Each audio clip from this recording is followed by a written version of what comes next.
Russiýanyň Ukrainaga garşy amala aşyrýan harby çoluşlarynyň 5-nji gününe Türkmenistanyň resmi we ýarym resmi köpçülikleriniň habar beriş serişdeleri ýaragly konflikt barada dymýar. Bu aralykda Ukrainada galan türkmen raýatlary goňşy ýurtlara aşmagy finansiýarlar. Insan hukuklaryny goraýjy gurama türkmen häkimetlerini Ukrainada galan türkmenistanlaryň evakuasiýasyna ýardam bermezlikde aýplaýar. Türkmen diplomatlary bu aýplamalar ret edip bary bolan mümkinçilikleriň çägine öz raýatlaryny evakuasiýa etmek uğruna tagalla edýänliklerini aýdýarlar. 24 fevralda Russiya Ukrainaga garşy uzak wagt bäri howatyr edilýän harby hüjüme girişdi. Russiýanyň Ukrainaga garşy amala aşyrýan çoluşlarynyň arasyna duşun we güni Birleşen Milletler Guramasynyň bozgunlary boýunça agentligi paraha dilatdan 500 000 bozgunyň Ukrainadan goňşy ýurtlara bozguny çykanyny habar berdi. Türkmen dilli käbir sosial media hasaplary Ukrainadan Polşa çykmaga finansiýan türkmenistanlar barada maglumatlary paýlaşýarlar. Sosial media maglumatlarynyň çen tutulsa Ukrainada galan türkmen ýaşlary öz başda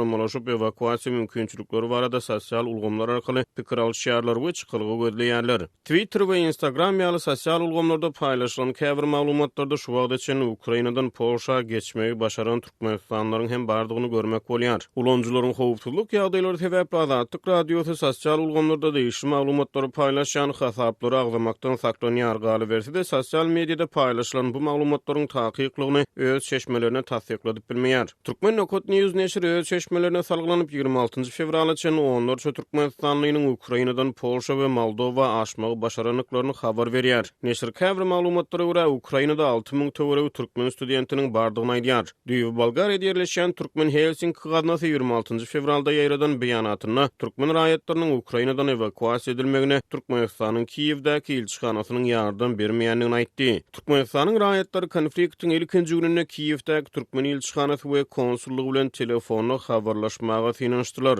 Käbir ol ýere bardy we adaty ümitlik bilen ýüzbe-ýüz boldy diýip Türkmen Helsinki fondy 26 fevralda çap eden maglumatyny aýtdy. Azatlyk radiosu Ukrainadan evakuasiýaga garaşan türkmenleriň meseleleri boýunça 26 fevralda Türkmenistanyň Kiýewdäki elçixanasynyň kommentariýa almagy başardy. Bizim telefonlarımız işläp dur.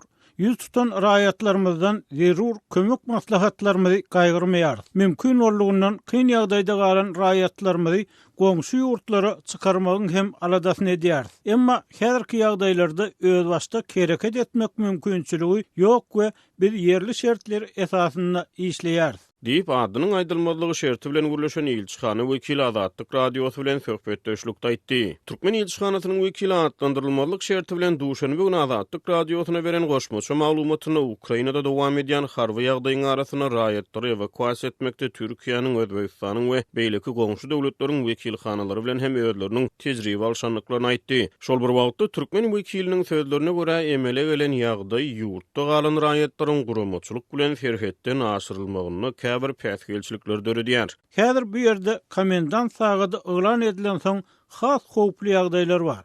Biz häzir raýatlarymyza plan ýerden çykyn, ýören ýa-da plan ýerden awtobus uraýar, gideliň diýip biz olary has uly howpa salyp bilemizok. Diýip elçixana wekili aýtdy. Şeýle ol türkmen raýatlarynyň kabul edilmegi babatyny özleriniň Polşa, Ruminiýa hemde Moldova Respublikasyna degişli notalary urudanlyklaryny, olaryň bolsa öz haýyşlaryny kabul edenliklerini habar berdi. Bu aralykda Türkmenistanyň döwlet ýetirligine we ýarym resmi habar serişdeleri Russiýanyň Ukrainaga garşy amala aşyrýan çoluşlary dowam edýän ýaragly çakmyşyklar barada habar bermeýär. Türkmenistanyň döwlet medeniýeti soňky 2 ýylyň dowamyny postsovet giňişlikde bolup geçen siýasat tolgunçlyk wakalary, Belarusda bolup geçen köpçülik protestleri, Kırgızstanda bolan köçe protestleri we munyň ýol açan häkimet çalşygy, Gazagystanda bolup geçen halk gowdgalagy hem de Russiýa bilen Ukrainanyň arasyna barýan uruş barada türkmen raýatlaryna asla habar bermedi. Türkmenistanda 10 martda geçirilmeli ilk prezidentlik taýlawlaryna gabat ýurtda koronavirus aladylary bilen bagly girdilen çäklendirmeleri gowsatmak gözüňünde tutulýar.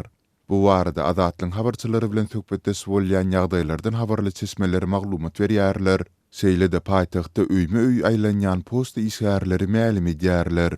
1 martdan başlap Türkmenabadda karantin çäklendirmelerini biraz gowşatmak, şol sanyny söwda merkezlerindäki egneşik dukanlaryny, dellekhanalary, gözellik salonlaryny, toy dawrasyny geçirmek üçin restoranlar, kafeleri gaýtadan açmak planlaşdyrylýar. Emma uly şol sanyny awtolow bazarlary, olaryň ätiýaş çaýlaryny satýan dukanlar yapıklygyna galar. Diýip ýagdaýlardan habarly yerli sesmeleriň biri atlandyrmasyzlyk serti bilen 28 fevralda habarçymyza gurrun berdi. Ol ýene 2 hepde töwereg wagtdan geçirilmeli irki prezidentlik saýlawlaryna şeýle-de 8 mart aýal gyzlar gününe goloý Lewawyň dolandyrys merkezindäki teýleýäkleriň açylmagyna şeýle-de kiçi suwda çadyrlarynyň hem ornaşdyrylmagyna garaşylýandygyny aýtdy.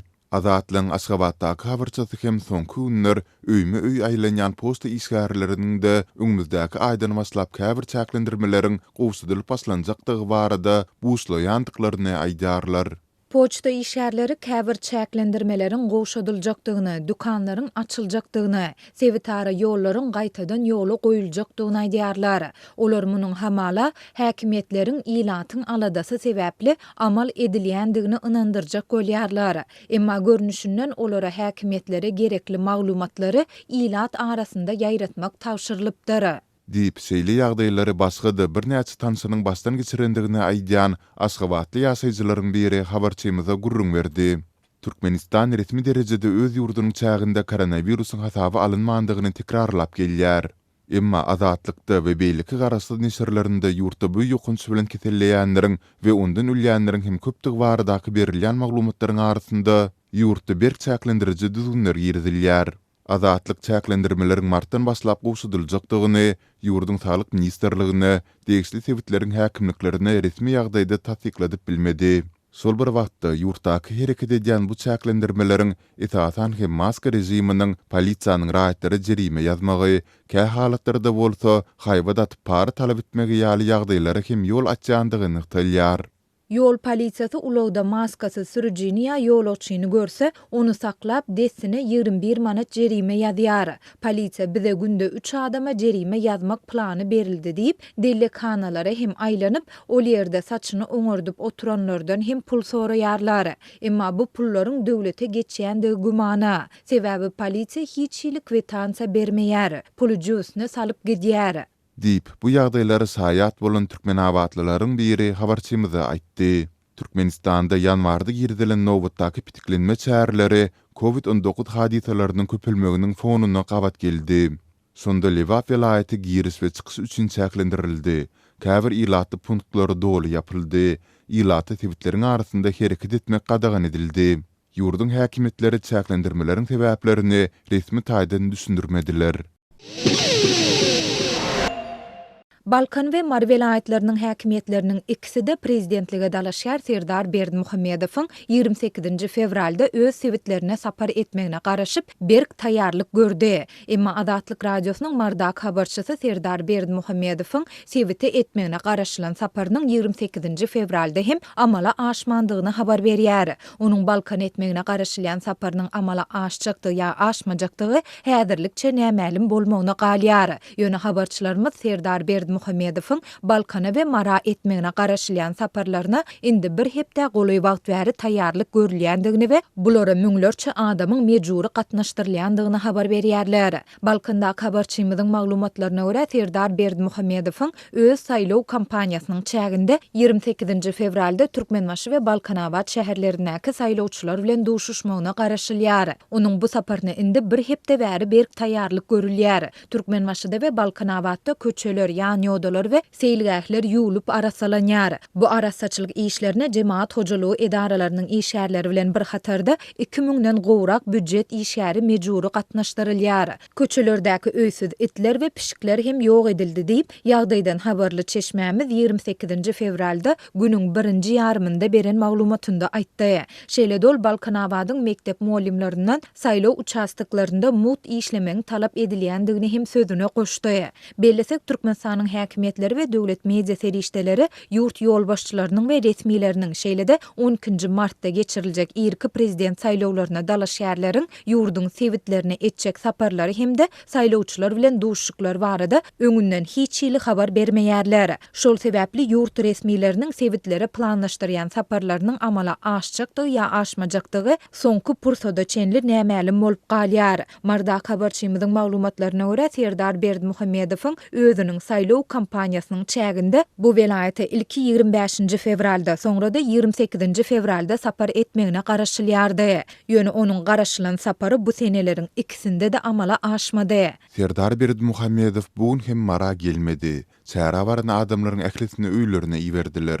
Ähli küçüler hem gaýtadan açdylar. Diýip ýagdaýdan habarly çeşmämiz 28 fevralda gün ortan wagty beren maglumatynda aýtdy. Habarçymyzyň maglumatyna görä marda Serdar Berdimuhammedowyň saparyna geçen hepdäniň 1-nji ýarymyndan bäri taýýarlyk görülip, 28 fevralda onuň marly saýlawçylar bilen duşup, soňra Täze Owa Daýhan birleşiginiň çägindäki buğday meýdanlaryna aýlanyp görmegine garaşylýardy. Serdar Berdimuhammedowyň garaşylan sapary bilen bagly Daýhan birleşiginiň ýaşaýjylaryna hojalyklarda ot ýakmazlyk hem tawşyryldy. Şeýle-de olardan ören zerur bolmasa öýden çykmazlyk, hususanda Mara Aşgabat ýoluna çykmazlyk hem talap edildi. Habarçymyzyň sözlerine görä Mara Aşgabat ýolunyň uğrundaky buğday meýdanlarynda göçme gara öýler dikilip, haşal otlar çapylyp arasalandy. Mara şäheriniň aeroportundan başlap Molenepes we Kemine köçeleri yapyldy. Şeýle-de bu köçeleriň uğrundaky köp gatly jaýlaryň we dukanlaryň penjireleri ak mata bilen örtüldi. Häkimetler telekeçilere we ýaşaýjylara dukanlaryň hemde jaýlaryň içiniň görünmeli däldigini aýtdylar. Ýaşaýjylara ak matany galdyryp penjirelerden seretmek hem gadagan edildi. Mundan öň sunuň ýaly arasaçylyk işleri diňe prezident gelende geçirilip, ýollar yapylýardy. Adamlaryň arasynda Serdar gelende edil prezident gelişi ýaly güýçli çäreler geçirilip, ýollar bitiklenýär. Häkimetler adamlaryň aňyna diňe su prezident bolmaly diýen düşünjäni guýjak bolýarlar diýenler köp. Diýip marly çeşmämiz bellidi. Bu aralykda Balkannak habarçymyz hem velayet we etrap häkimleriniň büdjet işärleri we raýatlar bilen duşup, olary Serdar Berdimuhammedowa ses vermäge çagyrýandygyny habar berýär. Pandemiýa başlany bäri Balkanyň ilatynyň tas 60 götürümi işsiz galdy. Siýahatçylyk, newit we hime ulgamlarynda iş ýerleri yapyldy. Şol sebäpli raýatlaryň tas ählisi kiçi Berdimuhammedowa ses vermek islemeýär. Ýöne adamlar saýlawlardan uly özgörüşe de garaşmaýarlar diýip yerli ýaşaýjy anonimlik şertinde habarçymyza beren maglumatynda aýtdy. Döwlet başlygyny Gurbanguly Berdimuhammedowyň ogly maliýe we ykdysadyýet puwdagyna gözegçilik edýän vice-premier 40 ýaşly Serdar Berdimuhammedow öz saýlaw kampaniýasynyň çäginde 23 fevralda Lewap we 21 fevralda Daşowuz welaýetlerine sapar edip saýlawçylar bilen duşuşdy. Şonda Lewapdaky habarçymyz Serdar Berdimuhammedowyň sebite eden saparynyň öňü sirasynda gerimli arasaçylyk işleriniň geçirilendigini we bulara yüzlerçe adamyň mejburi çekilendigini habar berdi. Şuňa meňdeş taýýarlyk çäreleri adatça prezident Gurbanguly Berdimuhammedowyň welaýetlere edýän saparlarynyň öň ýanynda bolup geçýär. Bellesek ýurduň resmi we ýarym resmi metbuat serişdelerinde dalaşýarlaryň sebitleri eden saparlary we saýlawçylar bilen duşuklary barada çäkli möçörde habar berilýär. Olarda gurrun edilen meseleler şol sanda saýlawçylaryň nähili sorawlary berendigi barada jikme-jik maglumat berilmeýär. Şeýle-de bu duşuklar barada ilat köpçüligi soňundan bilip galýar. Galy berse-de ýurtda duýdansyz öňlan edilen prezident saýlawlaryna dalaşýarlaryň saýlaw kampaniýalary, şol sanda olaryň gün tertipleri, mailnamalary we maksatnamalary barada hem hiç zat aýdylmaýar. Hatda prezidentlige öz dalaşýarlaryny hödürlän ýurduň Agrar partiýasynyň we senatçylar we telekeçiler birleşmesiniň resmi web saytlarynda hem ne öz kandidatlary ne olaryň saýlaw kampaniýalary barada